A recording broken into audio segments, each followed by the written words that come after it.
Hello, Lego fans. I have a problem. See, I have all these gears, but I don't know how to use them. And I have this wonderful power functions set with battery box and motor and everything, but I can't use that either. So, today we're going to fix that. I'm going to learn how to use it. Alright, so here we are. Here's what my set looks like.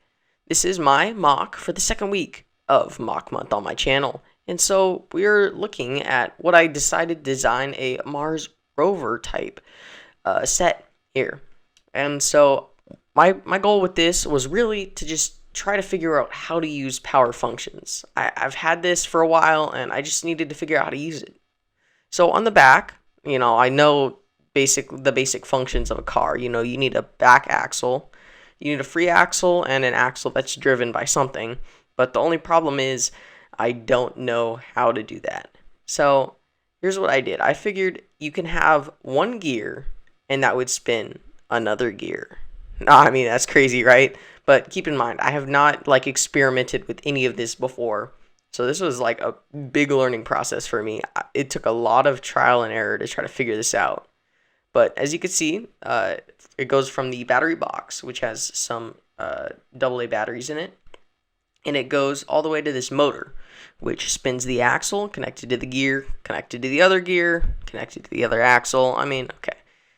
And when I say it like that, it sounds pretty simple, but it took a long time. So here's the figure. I decided to throw like a little astronaut in. I wanted to make a little bit of a rover aesthetic was what my main goal was. And so giving you a little bit closer look at the details, I mounted the battery box onto the actual rover itself, just like that. I had to set it up a plate or two because it needed to be a little bit higher up.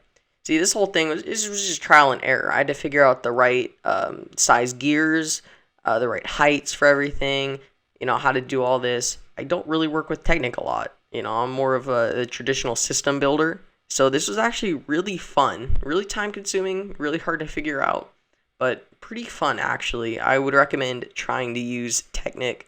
If you haven't done it before, I would recommend actually trying it. It's pretty fun to do.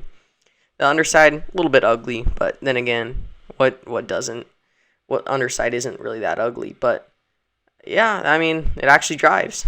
So, see you later. And don't forget to subscribe.